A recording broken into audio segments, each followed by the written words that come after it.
என்னாச்சு பாட்டி? பாட்டி என்னாச்சு? அத்தை பாட்டி என்னாச்சு பாட்டி? பாட்டி என்னாச்சு இல்லையா? ஒண்ணு இல்ல அத்தை இருங்க. காலையில மாத்திரை போட்டீங்களா?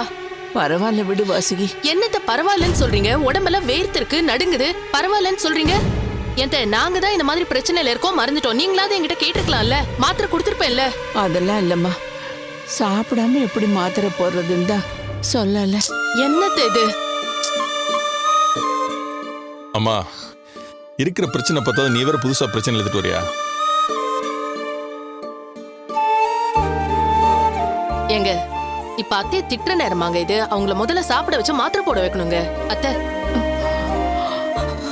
அப்பா, பாட்டியை கூட்டிட்டு போய் சாப்பிட வச்சு மாத்திரை போட சொல்லுங்கப்பா. இப்ப மாத்திரை ஒண்ணுதான் கேடா, அதெல்லாம் எனக்கு ஒண்ணும் பண்ணாது விடுமா. ஐயோ பாட்டி, ஏற்கனவே நாங்க தப்பு பண்ணதை நினைச்சு கலங்கி போயிருக்கோம். இன்னைக்கு அத்தை ஹாஸ்பிட்டல் வந்து படுத்திருக்காங்கன்னா அதுக்கு காரணமே நாங்க தான். உனக்கும் ஏதாவது ஒண்ணு ஆயிடுச்சுன்னா எங்க மனசாட்சி எங்களை கொண்டுடு பாட்டி. கெஞ்சி கேக்குறேன், எனக்காகவாவது போய் சாப்பிடு, மாத்திரை போடு ப்ளீஸ் பாட்டி. நீ எந்திரி. வேணாம்மா விடுமா, பரவாயில்ல விடு. எல்லாரும் இவ்வளவு சொல்றாங்களா? எந்திரிச்சு வாமா. எழுந்துருங்க அத்தை. அம்மா சரஸ்வதி, நீயும் வா சாப்பிடலாம். இல்லம்மா, பாட்டி சாப்பிட்டு போயிட்டு வரேம்மா. ஏய் நமச்சி, எல்லாரும் கேண்டீன் கூட்டு போடா. சரிப்பா. பாட்டி வாங்க பாட்டி. பாத்து பாட்டி. பாத்து வாங்க.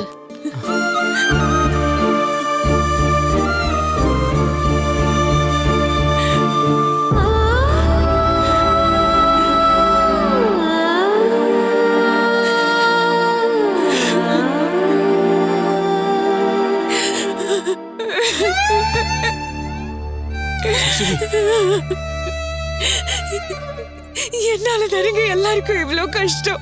ஏய் என்ன பேசுற? ஆமாங்க, நான் பண்ண தப்பு எல்லாரும் எங்க கொண்டு வந்து நிறுத்திருக்க பாருங்க. அப்படிலாம் ஒண்ணும் இல்ல. உங்களுக்கு தெரியாதுங்க, எங்க அப்பா எங்க நின்னாலும் தலை நிமிர்ந்து கம்பீரமா நிப்பாரு. எங்க மனுஷன் ஒடிச்சு போய் கூனி குறுகி யாரையும் நிமிர்ந்து பார்க்க முடியாம தலை குடிச்சு நிக்கிறாரு. பாக்குற பேருக்கு எப்படி இருக்கு தெரியுமா? நான் ஒரு அதிர்ஷ்டம் இல்லாதவ தமிழ். எனக்கு என்ன பிடிக்குமோ அது எனக்கு கிடைக்காது. யாருக்கு என்ன பிடிக்குமோ அவங்க என்னை விட்டு விலகி போயிடுவாங்க. எல்லாத்தையும் தாண்டி எனக்காக யாராவது பரிதாபப்பட்டாங்கன்னா அவங்களுக்கும் ஏதாவது கஷ்டம் வந்துடும். இப்படி ஒருத்தர் எங்கேயாவது பார்க்க முடியுமா? சின்ன வயசுல இருந்து எனக்கு எதுவுமே கிடைச்சதில்ல. அப்பா அம்மா பாசம், தம்பி தங்கச்சி பாசம் எல்லாமே என்னை விட்டு தள்ளியே தாங்க இருக்கும். அதுக்கு நான் தாங்க காரணம். அப்பா அம்மா தம்பி தங்கச்சி மேல வச்ச பாசத்தை ஏன் மேல காட்டல? அவங்க படிச்சாங்க, அந்த பாழா போன படிப்பு எனக்கு வரல. அதனாலே சின்ன வயசுல இருந்து அவங்களுக்கு எந்த ஒரு சந்தோஷத்தையும் நான் கொடுத்ததில்ல. அவங்க நான் எப்படிலாம் இருக்கணும்னு நினைச்சாங்களோ அதுக்கு எதிராதான் நான் இருந்தேன். அப்பெல்லாம் எனக்கு ஆறுதலா இருந்தது என் பாட்டி மட்டும்தான். யார் என்ன ஒதுக்கி வச்சாலும் அவங்க மட்டும் என்ன விட்டு கொடுத்ததே இல்ல. இப்ப கூட நான் அழுதா குழந்தை மாதிரி என்ன மடியில படுக்க வச்சு தட்டி கொடுப்பாங்க. இன்னைக்கு என்னால பாட்டியோட நிலைமைய பாத்தீங்களா? என் குடும்பத்துக்கு என்னால எந்த நல்லதுமே நடக்கலைங்க. என் பாட்டிக்கும் கஷ்டத்தை கொடுத்துட்டேன். எல்லாத்தையும் தாண்டி என்ன லவ் பண்ண ஒரே காரணத்துக்காக உங்களை எங்க கொண்டு வந்து நிறுத்திருக்கேன் பாத்தீங்களா? பயமா இருக்கு தமிழ். அத்தைய ஹாஸ்பிட்டல்ல படுக்க வச்சு உங்களை அவங்க கிட்ட இருந்து பிரிச்சு இந்த அளவுக்கு கொண்டு வந்துட்டேன்னா இன்னும் இதுக்கப்புறம். சரஸ்வதி, ஏன் இந்த மாதிரிலாம் பேசுற? நான் சொல்றதெல்லாம் உண்மைதானுங்க. அப்படின்னு பார்த்தா உன்னை விட மோசமான துரதிர்ஷ்டசாலி நான் தான்.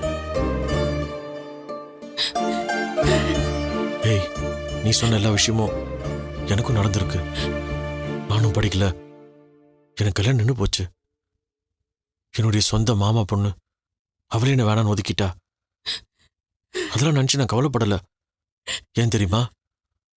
ஒரு தேவதை நீ நீ எனக்கு மனைவியா கிடைச்சிருக்க. அதை நினைச்சு நான் பெருமைப்படுறேன். இங்க என்ன நடக்குதுன்னு உனக்கு புரியுதா? இதெல்லாமே தனிப்பட்ட ஒருத்தருடைய கோபம்.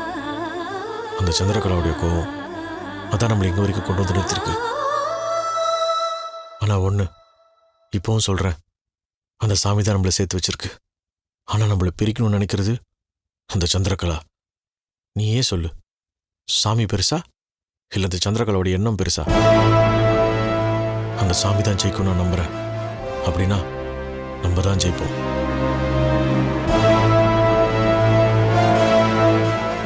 இனிமே இந்த மாதிரிலாம் பேசாத. இந்த மாதிரி 1000 பிரச்சனை வரும் போகும். நம்ம ஒன்னா சேர்ந்து போராடணும். நீ தைரியமா இருந்தாதான் என்னால் அவங்களை எதிர்த்து போராட முடியும். புரியுதா?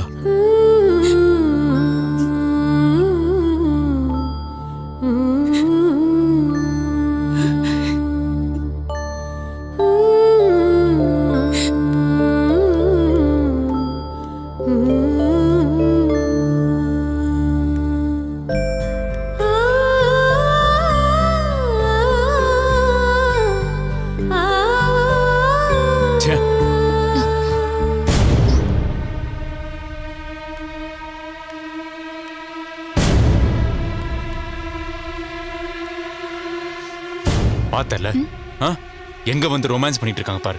இவங்கள தான் நீ சப்போர்ட் பண்ணி பேசிட்டு இருக்க. இல்ல பேபி, அவர் ஆறுதல் சொல்றாருன்னு தான் நினைக்கிறேன். கொஞ்சம் சுமாரு. ஹாஸ்பிட்டல் வராண்டாவில் கட்டி பிடிக்கிறது தான் ஆறுதலா? அவங்க வேணும்னே எல்லாரையும் டென்ஷன் படுத்த தான் இப்படி பண்றாங்க. என்கிட்டயா சண்டை போட்டீங்க? உங்க எல்லாரும் என்ன பண்றேன்னு பாருன்ற மாதிரி இருக்குல்ல. இன்னொரு தடவை அவங்களை சப்போர்ட் பண்ணி பேசாத. அவங்களை கண்ணு முன்னாடி நிக்க வேணாம்னு சொல்லு. போ. பண்றதெல்லாம் பண்ணிட்டு போகிற சீன் போடுற.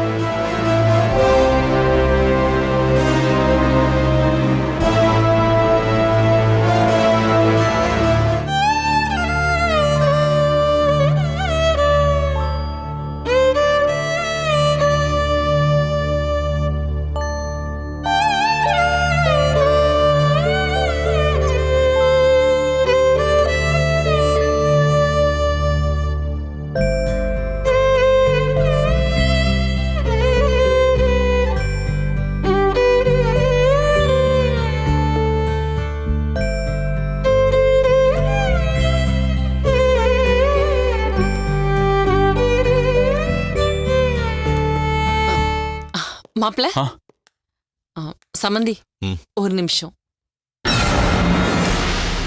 உங்க 2 பேர்கிட்டையும் நான் கொஞ்சம் பேசணும். சொல்லுங்க சம்மந்தி. முதல்ல நீங்க 2 பேரும் என்ன மன்னிச்சிருங்க. என்ன சம்மந்தி இதெல்லாம்? என்னடா இவன் மன்னிப்ப கூட திமிராதான் கேட்கறான்னு நீங்க நினைக்கலாம். சச்சா, அப்படிலாம் இல்லைங்க. நான் அப்படி பழகிட்டேன் சம்பந்தி. வெளியில இருந்து பாக்குறவங்களுக்கு வேணா நான் திமிரா இருக்க மாதிரி தான் தோணும். ஆனா நான் அப்படி இல்ல.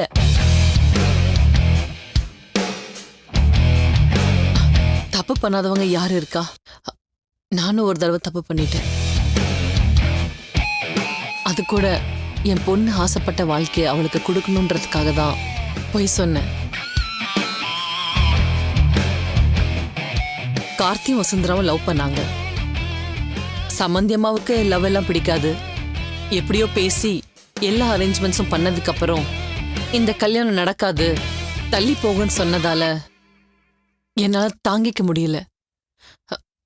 என் பொண்ணுக்காக மகாபலிபுரத்துல நடக்காத ஒரு விஷயம் நடந்ததா போய் சொன்னேன்.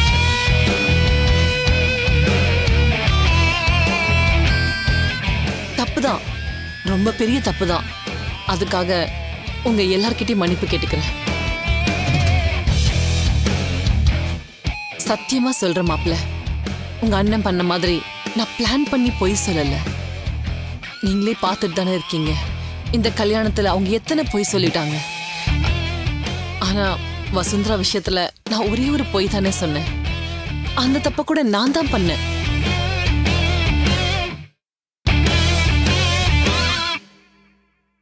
நான் பண்ண அந்த தப்பால என்ன நஷ்டம் வந்துச்சு?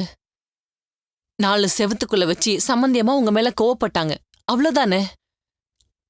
ஆனா இன்னைக்கு கல்யாண மண்டபத்துல அவ்வளோ பேர் முன்னாடி உங்க அம்மா அவமானப்பட்டாங்க. அதனால சம்பந்தியம்மா எப்படிப்பட்ட நிலைமையில இருக்காங்கன்னு பாத்தீங்கல்ல. நான் சொன்ன போய் என் பொண்ணை வாழ வைக்கணுன்றதுக்காக மட்டும்தான். சம்பந்தியம்மாவை ஹாஸ்பிட்டல்ல சேர்க்கணுன்றதுக்காக இல்ல. அதுக்காக பெரிய மாப்பிள்ளையை பனிஷ் பண்ணணும்னு நான் சொல்லல. என் சைடுல இருக்கிற நியாயத்தை மட்டும்தான் சொல்றேன். தமிழும் சரஸ்வதியும் தெரிஞ்சு தப்பு பண்ணாங்களா தெரியாம தப்பு பண்ணாங்களான்னு எனக்கு தெரியாது. அவங்க சிச்சுவேஷன் என்னன்னு எனக்கு தெரியல. அவங்க எதுக்காக இந்த மாதிரி எல்லாம் பண்ணிருக்காங்கன்னு சத்தியமா இது வரைக்கும் எனக்கு புரியல. நல்லா யோசிச்சு பாருங்க. அவங்க உண்மையிலே தெரியாம தப்பு பண்ணிருந்தா என்ன பண்ணிருக்கணும்? நம்மளாலதான் அம்மாவை ஹாஸ்பிட்டல்ல சேர்த்திருக்காங்க. அவங்களுக்கு முதல்ல குணமாகணும், அவங்க நல்லபடியா ஹாஸ்பிட்டல்ல இருந்து திரும்பி வரணும், அதுக்கப்புறம் அம்மாவை சமாதானம் பண்ணி பேசலான்னு தானே நினைக்கணும். ஆனா அவங்க அப்படி நடந்துக்கலையே. இங்க வந்து மொத்த குடும்பமும் உட்காந்து டார்ச்சர் பண்ணிட்டு இருக்காங்க. ஏதோ எக்ஸிபிஷன் பார்க்க வந்தவங்க மாதிரி அப்பப்ப கேன்டீன்ல போய் சாப்பிட்டு வந்து அரட்டை அடிச்சுக்கிட்டு இருக்காங்க. மிச்சம் மீதி நேரத்துல இவங்க ரொமான்ஸ் வேற. நிஜமா சொல்லுங்க, இதெல்லாம் வேணும்னே நம்மள வெறுப்பேத்தி பார்க்கணும் தானே பண்றாங்க.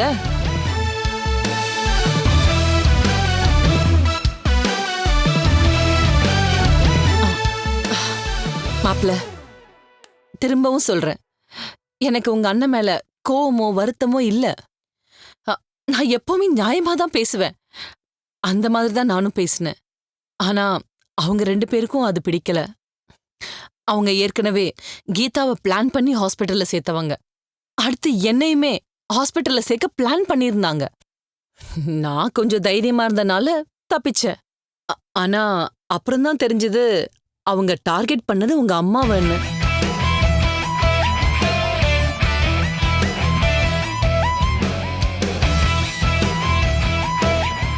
எனக்கு என்னமோ நிச்சயதார்த்தம் முடிஞ்சப்ப கூட நான் உங்களை மன்னிக்கல, நீங்க 2 பேரும் சேர்ந்து இப்படி ஒரு தப்பு பண்ணிட்டீங்களே, என்னால லவ் மேரேஜை அக்செப்ட் பண்ண முடியாது, உங்க மேல கோவமா தான் இருக்கேன்னு சம்பந்தியம்மா சொன்னாங்கல்ல. அததான் அந்த சரஸ்வதி மனசுல வச்சுக்கிட்டு பழி வாங்கலான்னு நினைக்கிறேன். மத்தபடி தமிழ் மாப்பிள்ள மேல தப்பு இருக்கும்னு எனக்கு தோணல. பாவம், அம்மாவை இப்படி ஹாஸ்பிட்டல்ல சேர்க்கணும்னு அவர் நினைப்பாரா என்ன? என்ன அந்த சரஸ்வதி இப்படி எல்லாம் பண்றதுக்கு சப்போர்ட் பண்ணாம இருந்தா போதும். சம்பந்தியமா இவங்களால தானே பிபி ஹை ஆகி மயக்கம் போட்டு இந்த நிலைமைக்கு வந்திருக்காங்க. அவங்க திரும்ப திரும்ப வந்து இங்கேயே உட்கார்ந்து இருந்தா இந்த சரஸ்வதி என்ன சொல்லி தூண்டி விட்டுருப்பான்னு தெரியலையே. மாப்ள, இப்போ நான் அவங்க மேல கோவப்பட்டெல்லாம் எதுவும் சொல்லல. சம்பந்தி அம்மா மேல இருக்க அக்கறையில தான் சொல்றேன். அவங்க உயிரை எப்படியாவது காப்பாத்திரணும்னு நினைக்கிறேன். இதோ டாக்டர் வந்துட்டாரு. டாக்டர்,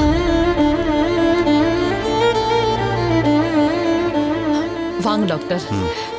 இவர்தான் என்னோட சம்பந்தி, இவர் என்னோட மாப்பிள்ள. உங்களுக்காக தான் இவ்வளவு நேரம் வெயிட் பண்ணிட்டு இருந்தோம். சாரி, ஒரு 5 minutes லேட் ஆயிடுச்சு. என்ன டாக்டர், நீங்க வந்ததே பெரிய விஷயம். எப்படியாவது எங்க சம்பந்தியமாவை காப்பாத்திடுங்க. அது உங்களால மட்டும்தான் முடியும். பேஷண்ட்டை பார்த்துட்டு தான் எதுவும் சொல்ல முடியும். டாக்டர் ப்ளீஸ் டாக்டர், நீங்க தான் டாக்டர், எப்படியாவது எங்க அம்மாவை காப்பாத்துங்க. என்ன பண்றீங்க? ப்ளீஸ் டாக்டர், எந்திரிங்க. காப்பாத்துங்க தமிழ், ப்ளீஸ். என்னது இது? எதுக்கு இப்படி அவரை டிஸ்டர்ப் பண்றீங்க? ட்ரீட்மெண்ட் பார்க்க போற டாக்டரை அப்செட் பண்ணா எப்படி? இல்ல மேடம், எங்க அம்மாவோட உயிரை எப்படியாவது காப்பாத்தணும். தமிழ், நீங்க புரிஞ்சுக்கவே மாட்டேங்கிறீங்க. சம்பந்தி அம்மாக்கு இப்படி ஆனதுக்கு காரணமே நீங்க தான். இது புரியாம மறுபடியும் வந்து டிஸ்டர்ப் பண்றீங்க. இல்ல மேடம், எங்க அம்மாவோட உயிரை எப்படியாவது காப்பாத்தணும். ப்ளீஸ் டாக்டர், எப்படியாவது எங்க அம்மாவை. தமிழ் ப்ளீஸ், கொஞ்ச நேரம் அப்படி ஓரமா நில்லுங்க. போங்க. டாக்டர், நான் உங்களுக்கு போன்ல சொன்னேன்ல, அவர்தான் இவரு. ஓ அப்படியா? நீங்க போய் சம்பந்தி அம்மாவை முதல்ல பாருங்க. ஓகே.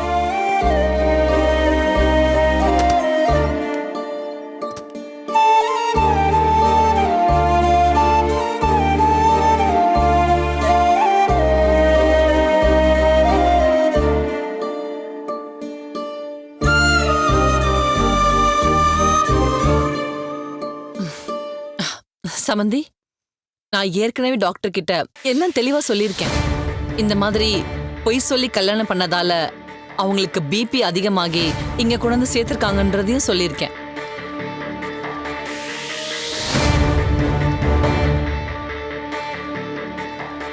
அப்பவே டாக்டர் என்ன சொன்னாருன்னா, மறுபடியும் அவங்க கண்ணு முழிச்சா டென்ஷன் ஆகாத மாதிரி பாத்துக்கோங்க, இல்லனா அது அவங்க உயிருக்கே ஆபத்துன்னு சொன்னாங்க. அதனாலதான் தமிழ பக்கத்துல வரவேணான்னு சொல்லிட்டு இருக்கேன்.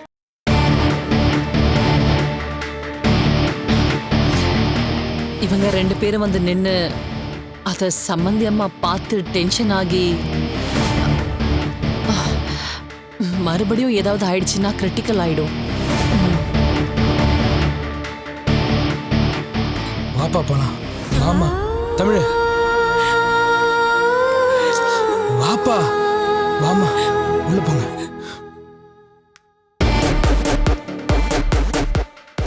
சம்பந்தி, தமிழ் ஏன் புரிஞ்சுக்கவே மாட்டேங்கிறாரு?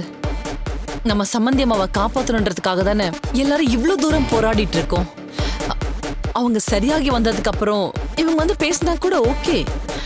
ஆனா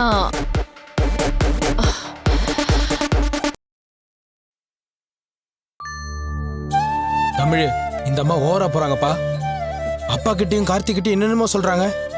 அவங்க முகத்தை பார்த்தாலே தெரியல அவங்க எவ்வளவு கோவமா இருக்காங்கன்னு. இதுக்கு என்ன அர்த்தம்? அவங்க சொல்றதெல்லாம் அவங்க நம்ப ஆரம்பிச்சிட்டாங்கப்பா.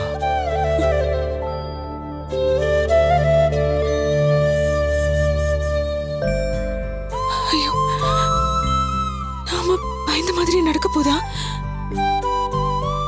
எல்லா பழியும் நம்ம மேல போட்டுட்டு அவங்க நினைச்சதை சாதிக்க போறாங்களா? அவங்க தானங்க இவ்ளோ திட்டமும் போட்டாங்க. நான் உங்க வீட்டுக்கு மருமகளா வரக்கூடாதுன்னு நினைச்சாங்க. அத்தையோட இடத்துல இருந்து உங்க குடும்பத்தை ஆட்டி படைக்கணும்னு சொன்னாங்க. இப்போ அவங்க நினைச்ச மாதிரியே நடத்துற போல இருக்கு. சரஸ்வதி, யார் என்ன வேணாலும் பண்ணட்டும். நம்மளை பத்தி கூட அவங்க தப்பா பேசிட்டோம். அதை பத்தி நம்ம கவலைப்பட வேண்டாம். இப்ப நமக்கு அம்மாவோட உயிர் தான் முக்கியம். அவங்க உடம்பு சரியாய் வந்துட்டாங்கன்னு ஒரு வார்த்தை கேட்டாலே அது போதும் எனக்கு. அது வரைக்கும் நான் யாரை பத்தி எதை பத்தி கவலைப்பட போறதே இல்லை. நீ அமைதியா இரு, பார்த்துக்கலாம்.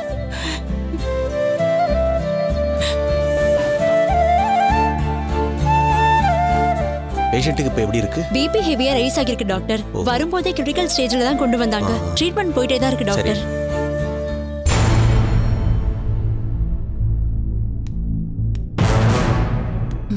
சமந்தி, இந்த டாக்டரை பத்தி கேள்விப்பட்டிருப்பீங்க. கேள்விப்பட்டிருக்கங்க. நான் சொன்னன்ற ஒரே ஒரு வார்த்தைக்காக தான் வந்திருக்காரு. பெரிய விஷயம் தாங்க. ஐயோ, என்ன சம்பந்தி, நமக்கு சம்பந்தி அம்மாவை நல்லபடியா வீட்டுக்கு கூட்டிட்டு போகணும், அவ்வளவுதான். அத நான் பாத்துக்கிறேன். நீங்க கொஞ்சம் ரிலாக்ஸா இருங்க.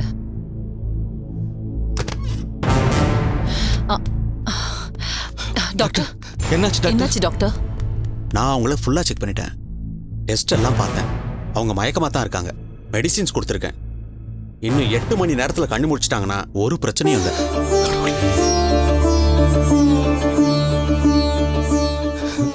எப்படியாவது காப்பாத்து. ஐயோ டாக்டர், என்ன இப்படி சொல்றீங்க? நீங்க ஒன்னும் கவலைப்படாதீங்க, நான் இருக்கேன்ல, நான் பாத்துக்கிறேன். ப்ளீஸ் டாக்டர், எப்படியாவது எவ்வளவு செலவானாலும் சரி, என்ன வேணாலும் பண்ணி, ஆனா எங்க சம்பந்தியமாவை காப்பாத்திடுங்க.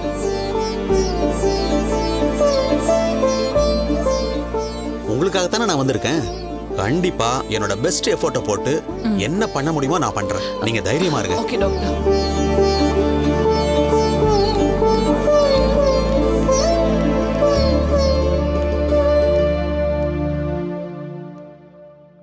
சமந்தி, நீங்க கவலைப்படாதீங்க. கண்டிப்பா சமந்தி அம்மாவுக்கு ஒண்ணுமே ஆகாது. அதான் நான் பாத்துக்கிறேன் டாக்டர் சொல்லிட்டு போறாங்கல்ல. சமந்தி, சரியான நேரத்துல வந்து கூடவே இருந்து எல்லாத்தையும் பாத்துக்கிறீங்க.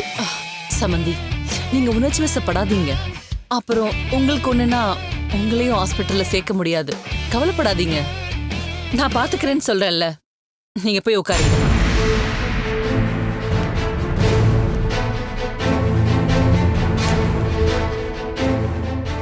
அத்தை, தேங்க்ஸ் அத்தை.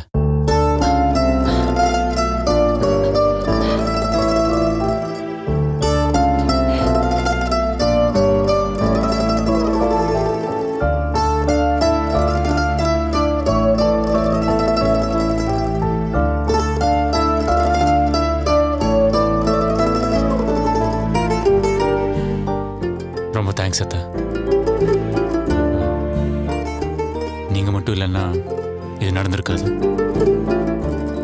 Thanks a lot.